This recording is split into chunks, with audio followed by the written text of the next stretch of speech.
Bienvenue à toi sur cette deuxième vidéo de la série Formation NFT. Donc là, on va directement voir le vocabulaire des NFT de A à Z. Déjà, là, il faut comprendre un minimum l'anglais. En vrai, oui et non. Tu vas voir que là, finalement, il y a à peu près 30 mots de vocabulaire. Donc là, je vais te donner le mot en anglais, la signification et la traduction en français. Allez, on commence. Donc le mint, on l'a déjà vu, donc je le laisse passer. Marketplace, ça veut dire place de marché en français. C'est comme le Bon Coin ou eBay, si vous voulez, sauf que là, c'est version NFT, ça s'appelle OpenSea. Donc OpenSea, ça va être dans la quatrième vidéo de la série. Donc OpenSea, si vous voulez, c'est le eBay des NFT sur la blockchain Ethereum, et aussi Polygon et plus récemment Solana. Ensuite, un flip, qu'est-ce que c'est? En général, quand on dit tiens, j'ai flip aujourd'hui 2 Ethers, donc 2 Ethers, ça veut dire 2 Ethereum, donc ça fait à peu près 6 000 $ vu que l'Ether est à peu près à 3 000 $. Et bien, ça veut dire que tu as fait un profit, un bénéfice, une plus-value de 2 Ethers. Donc par exemple, j'ai flip ce NFT de 1 Ether à 3 Ethers, donc ça veut dire que tu as fait 2 Ethers de plus-value. Tiens, j'ai flip cette maison, donc ça veut dire que tu as acheté puis revendu cette maison. Donc si tu as flip la maison et que tu as fait 20 000 euros, tiens, bah, je viens de flip cette maison pour 20 000 euros. Voilà, tout simplement. Ensuite, un wallet, ça veut dire un portefeuille. Et donc, par exemple, un wallet, c'est, par exemple, moi, mon compte bancaire, je suis chez Crédit Mutuel. Allez, on prend l'exemple. J'ai 500, tu dois m'envoyer 500 euros. Donc, qu'est-ce que je vais faire? Je vais t'envoyer mon IBAN, qui est connecté à mon compte, hein, forcément. Et je vais t'envoyer mon IBAN, et toi, tu vas, à travers l'IBAN, pouvoir m'envoyer 500 euros directement. C'est comme ça que ça se passe. Et bah là, avec les crypto-monnaies, c'est exactement pareil. Je vais pouvoir t'envoyer mon adresse de crypto, que je vais pouvoir trouver sur soit Binance, etc. Donc ça, c'est des exchanges, des plateformes, on va en reparler par la suite. Soit directement via MetaMask, c'est la prochaine vidéo d'ailleurs, où tu vas pouvoir trouver ton adresse Ethereum sur ton wallet. Et du coup, je vais pouvoir t'envoyer mon adresse Ethereum à toi, et toi, tu vas pouvoir m'envoyer 500 dollars directement en crypto, et ça va se passer en même pas 2 minutes. Donc c'est ça tout simplement un wallet, c'est juste une adresse sur laquelle tu vas pouvoir m'envoyer ou recevoir justement de l'argent, enfin des cryptos. Ensuite, un token, donc dans NFT, il y a le mot token, donc il faut qu'on le définisse. Un token, c'est un actif numérique qui, du coup, qui a comme caractéristique, en tant qu'actif, qui doit posséder une valeur. Donc par exemple, la bouteille d'eau qui est là, et bah ça, c'est un actif, mais c'est pas un actif numérique, parce que justement, c'est quelque chose qui est physique. Donc un actif numérique, ça va être sur Internet. Donc c'est soit sur Internet, soit sur la blockchain, tout simplement. Voilà par rapport à ça. Donc la crypto, c'est un actif, c'est un token, un actif numérique. Un NFT ou des NFT, c'est des actifs numériques, donc des tokens. Ensuite, là, on arrive sur du vocabulaire plus de l'investissement. Donc, hold, c'est égal à investir sur le moyen long terme. Donc, quand tu hold une crypto-monnaie, c'est-à-dire que tu vas la tenir, tu vas tenir la position pendant plusieurs mois, voire plusieurs années. Il faut savoir que dans le milieu des NFT, c'est encore plus rapide que les crypto-monnaies, c'est un truc de fou. Et vous allez voir. Et du coup, bah, hold dans les NFT, ça revient en vrai à plusieurs semaines, voire plusieurs mois. Faut être fort hein, pour tenir un NFT plusieurs mois. J'en ai fait sur certains. Faut vraiment être fort. Et du coup, les personnes qui hold, qui font cette stratégie-là, on les appelle des holders. Comme les gens, par exemple, qui... enfin, c'est classique, hein, t'achètes des actions, t'es un actionnaire, bah là tu hold, t'es holder, quoi. Ensuite, du coup, quand t'es holder, on peut aussi dire que tu es un diamond hand. C'est-à-dire que t'as des mains en diamant, genre t'as des mains, elles sont hyper solides. Et c'est-à-dire que, genre, si, tu vois, bah, si le marché il fait ça, bah, vu que tes mains elles sont ultra solides, bah, tu vas pas trembler et tu vas pas, genre, lâcher, tu vas pas vendre ton NFT à un prix que tu voudrais pas vendre. C'est ça, en fait, un diamond hand. Alors qu'un paper hand, du coup, bah, c'est-à-dire des mains en papier, hein, simplement en français. Et je veux dire que là, t'as peur, et du coup, bah, t'es pas très à l'aise, et du coup, hop, tu largues, genre, tu vends ton NFT, et en perte ou en gain, hein, dans tous les cas, que ce soit en perte ou en gain, vu que tu le vends rapidement et que t'as peur, ça veut dire que t'es un paper end. Moi, ça m'arrive souvent, hein, je suis un paper end, ça me dérange pas, hein. Il y a des trucs, je suis un diamond end, d'autres, je suis un paper end. Faut avoir votre stratégie, et savoir bah, où est-ce que vous allez avec tel ou tel NFT, quoi. Parce qu'en général, les NFT que vous allez garder sur le long terme, il y en a très peu. Ensuite, là, on arrive plus sur vraiment de l'investissement pur. Donc, quand on dit que le marché, il a pump, pump ici, la pump, P-U-M-P, c'est-à-dire que le marché, il a subi une hausse. Donc, par exemple, aujourd'hui, la collection BYC a pump de 10%.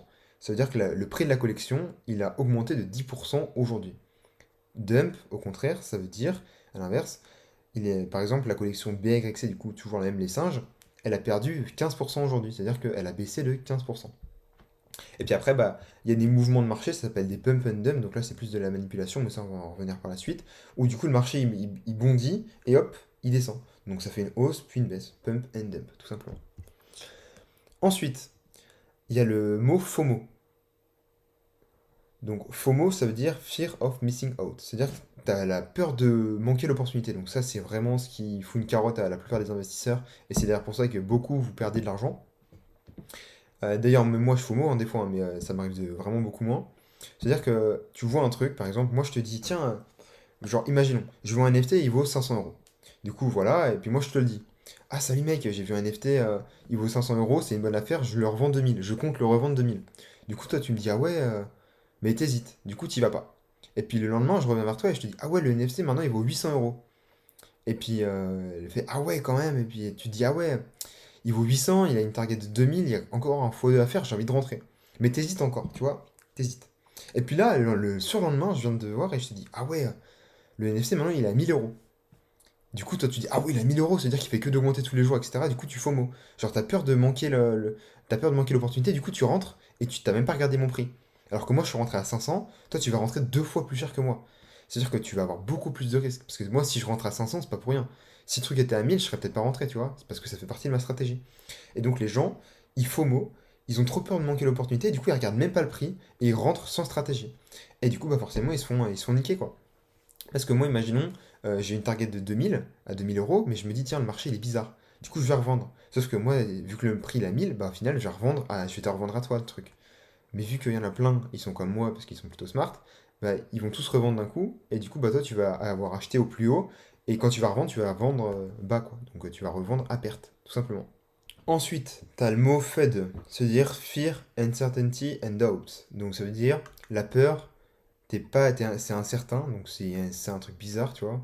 Genre, c'est pas certain que ça fasse des profits, du coup, genre, t'es dans la peur, t'es dans le flou, et doubt, c'est-à-dire doute. Donc, en gros, tout simplement, si on peut résumer tout ça, ça veut dire la peur. Ok? Et donc, quand t'es en période de FUD, tu fais n'importe quoi, et du coup, tu deviens un paper end, et du coup, tu vends n'importe comment. Genre, le truc qui vaut 500, bah, tu vas peut-être leur vendre 300 parce que t'as trop peur, et tu veux vite t'en débarrasser. Et ça, c'est pas bien. Ok? Ça, c'est pas bien de FUD, mais ça arrive. Genre, on est tous humains, on a tous peur des fois, et du coup, on fait n'importe quoi et on vend. Après, on FUD plus ou moins à un certain degré. Genre, il y en a, ils FUD comme des fous et d'autres pas beaucoup. Et du coup, les mecs qui FUD, on les appelle des FUDers. Donc, les mecs qui hold, on les appelle des holders. Les mecs qui FUD, on les appelle des FUDers. Voilà, tout simplement. Ensuite, là, il y a un mot que très peu arrivent à comprendre ou connaissent. Mais finalement, ça commence à se démocratiser chez les Français, donc c'est cool. Undercut, c'est-à-dire quoi undercut? Ça veut dire tu coupes le prix. Imaginons, imaginons, le prix il est à 20 et moi je veux le mettre en vente. Donc si je veux qu'il parte le plus rapidement possible, je vais baisser le prix. Donc je vais le mettre à 19. Sauf qu'il y a un mec, il est comme moi, mais il voit le truc 2 minutes après, donc il voit 19, il va mettre à 18. Sauf que moi, vu que je veux le vendre encore, vu que moi je veux le vendre plus rapidement que le mec, bah, je le mets plus à 10, je le mets plus à 19, je le mets avant 18, du coup je le mets à 17. Et finalement, bah, ça fait que le marché il chute en cascade, et du coup ça fait tac, genre le truc il est là, tac, tac, tac, tac, et jusqu'à temps que bah, finalement il y a plus d'acheteurs que de vendeurs, et du coup le prix commence à remonter. Donc c'est pour ça que le marché il monte, il fait un dip, donc il fait un creux, d'ailleurs c'est juste après, il fait un creux et puis après il remonte comme ça. Donc en gros ça s'appelle un dip. Le marché il monte, il fait une correction, donc il fait un creux, parce que justement il y a plein de mecs qui vendent, parce qu'ils ont peur, et puis après, le marché, il remonte. Donc c'est dans ces périodes-là où c'est un creux que c'est intéressant d'acheter. Mais comment est-ce qu'on peut savoir que le creux est fini? Bah ça, on va voir par la suite dans les différentes stratégies. C'est pas toujours évident. Donc maintenant, on a le mot blue chip. Donc l'abréviation, c'est BC, donc B majuscule, C majuscule. Sur les réseaux sociaux, vous allez en voir beaucoup. Par contre, si vous voyez un B minuscule et un C minuscule, ça peut être soit un blue chip, parce que les gens ils sont pas chier, ou alors ça veut dire because. BC, ça veut dire because, donc parce que en français. Donc un blue chip, c'est dans n'importe quel domaine, hein, c'est pas juste dans les NFT. Un blue chip, c'est une valeur sûre. Donc c'est quelque chose qui a déjà fait ses preuves par le passé et dans lesquelles on a des croyances et donc des fortes convictions. Et vu qu'on n'est pas le seul et qu'il y en a beaucoup, bah le truc il fait que de monter quoi. Tout simplement, c'est une valeur sûre. Comme l'or. L'or c'est un blue chip. Tout simplement. Donc en gros, soit on investit sur des blue chips sur du moyen long terme parce qu'on est quasiment sûr de faire du profit. Par exemple sur les BAYC, c'est des blue chips. Ou alors, il y a des NFT qui sont pas encore des blue chips, mais qui sont en devenir, c'est-à-dire qu'ils vont potentiellement devenir un blue chip, mais pas encore. Vous voyez, on est à la limite entre c'est quelque chose de classique et un blue chip, et du coup, bah, ça peut être un beau moment, une belle opportunité pour acheter. On ne le saura jamais avant de voir si ça le devient réellement ou pas. Donc c'est pour ça qu'il faut faire des analyses en profondeur sur pas mal de critères. On va voir encore une fois ça par la suite. Ensuite, vous avez les whales. Donc ça, whale, ça veut dire des baleines. Donc ce sont les gros investisseurs. En général, c'est les investisseurs qui ont plusieurs millions. Donc les whales, c'est pareil, hein, il y a les whales sur le marché des actions, sur le marché des crypto-monnaies, il y en a beaucoup. Et puis il y a aussi des whales sur le marché des NFT. Donc les whales, c'est juste des personnes qui ont un très très gros capital. Ensuite, vous avez les alphas. Donc les alphas, ça veut dire en gros, c'est des informations secrètes privées, quoi, si vous voulez. Donc quand c'est un groupe alpha, ça veut dire que c'est un groupe privé d'informations. Ensuite, là, le basique, un scam, ça veut dire une arnaque. C'est une arnaque. Un rug pull. Un rug, c'est un tapis, hein, si vous voulez. Donc en gros, quand un projet il a fait un rug pull, c'est-à-dire qu'en gros, il a tiré le tapis, et en gros, il a juste retiré l'argent de la caisse, et il s'est barré avec, quoi. Donc en gros, en général, quand c'est un rug pull, il s'est barré avec la caisse, donc finalement, c'est devenu une arnaque, donc c'est un rug pull plus scam. Mais en général, un scam et un rug, ou un rug pull, c'est quasiment la même chose. Genre, on joue sur les mots, en fait. Et donc, c'est-à-dire que les créateurs partent avec l'argent, tout simplement. Et un slow rug, bref, vous avez vu mon accent. En gros, c'est juste que finalement, c'est une arnaque, mais que les créateurs, ils sont discrets, et finalement, le projet, il meurt, et ils en profitent pour se barrer. Mais genre, ça se fait pas du jour au lendemain. Genre, ça peut mettre quelques mois, quoi. Genre 2 3 4 5 6 mois. Alors qu'un rug pull, bah, les mecs, ils ont gagné des thunes, l'argent, et ils se barrent direct. Donc, voilà. Ensuite, à la cave, c'est une petite expression bien sympathique, ça c'est français, hein, comme vous pouvez le voir. Quand ça va à la cave, ça veut dire que bah, genre le truc il approche de zéro, quoi. Donc il va à la cave. Ensuite, vous avez les royalties, donc ça ce sont les frais des collections. On verra ça dans la vidéo 4 sur OpenSea, la marketplace. On a vu juste ici. Donc les royalties, c'est simplement les frais des collections. Donc quand tu crées un NFT, tu le vends sur le marché primaire et ensuite sur le marché secondaire. Ensuite, vous avez les. On va revenir par la suite plus en profondeur sur les royalties. Ensuite, vous avez les whitelists. Donc, plus souvent et plus communément appelés les WL sur Twitter, etc. Donc, ça veut dire des whitelists. Donc, c'est une prévente. Une prévente, c'est-à-dire que vous êtes sûr d'avoir un NFT au moins lors du lancement. Donc en général, les gens ils se battent pour avoir des accès privilégiés pour être sûr d'en avoir un lors du lancement parce que forcément il est moins cher que quand il va être sur le marché secondaire, genre sur OpenSea, sur eBay quoi. Si vous voulez.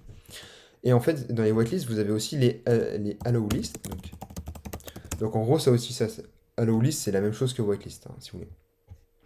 Ensuite, on arrive sur le vocabulaire du Discord. Donc là, vous avez IDK, ça veut dire I don't know, donc je ne sais pas. Les AMA, ça veut dire Ask Me Anything, donc c'est des FAQ en français, des foires aux questions. Ensuite, le min price, c'est-à-dire le prix à laquelle la collection va être lancée. Par exemple, imaginons Nike qui sort une paire de chaussures, qui est en général à 110 euros. Et ben le min price de la chaussure Nike va être à 110 euros. Sauf que du coup, c'est pas un mint, mais vous avez compris, c'est le prix de vente quoi, sur le marché primaire. Genre, c'est l'entreprise qui va vous vendre la chaussure, et le prix va être à 110. Donc là, voilà, le min price sera 110. TBA, ça veut dire to be announced. Donc voilà, tout simplement. Quand vous voyez genre la date du mint, écrit TBA, ça veut dire que to be announced. Des fois, le prix du mint, donc le prix pour acheter la paire de sneakers Nike, il y a écrit TBA, ça veut dire to be announced. Elle n'est pas encore annoncée, mais elle va prochainement être annoncée. NFA, ça veut dire Not Financial Advice, donc ça veut dire ce ne sont pas des conseils en investissement, attention.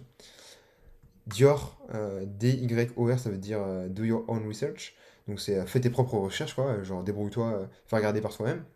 Les OG, ça, vous allez en voir beaucoup, ça veut dire Old Guy, donc c'est les mecs qui sont là depuis longtemps, si vous voulez. Not Gonna Make It, ça veut dire. Je l'ai pas écrit ça d'ailleurs. Not Gonna Make It. Attends, je vous mets la. En gros, ça veut dire que ça va pas le faire. Genre, Not Gonna Make It, genre, ça va pas le faire. Genre, il y a des mecs qui, par exemple, ils peuvent vous dire tiens, la paire de chaussures elle coûte 1000 euros, Not Gonna Make It. Genre, ils vont pas en vendre une, quoi, ça veut dire. Et WAGMI, ça veut dire We all gonna make it. We all gonna make it. C'est-à-dire, on va tous le faire, quoi. Genre, on va tous être millionnaires, enfin, on va être millionnaire, et puis après, le mec, il met un petit WAGMI, genre, We all gonna make it. Ou alors, gonna make it. Genre, juste GMI, ça veut dire gonna. Genre, se dire tu peux le faire, quoi. All, we all, c'est-à-dire nous pouvons tous, et gonna make it, ça veut dire juste tu peux le faire. Voilà, donc là j'ai fini avec le vocabulaire des NFT, et si j'en ai d'autres, je vous en parlerai dans d'autres vidéos, et je vous ferai un petit rappel sur ah oui tiens, je vous ai pas dit ça, etc. Voilà, si vous avez des questions, n'hésitez pas à les mettre en commentaire. C'était Victor, ciao.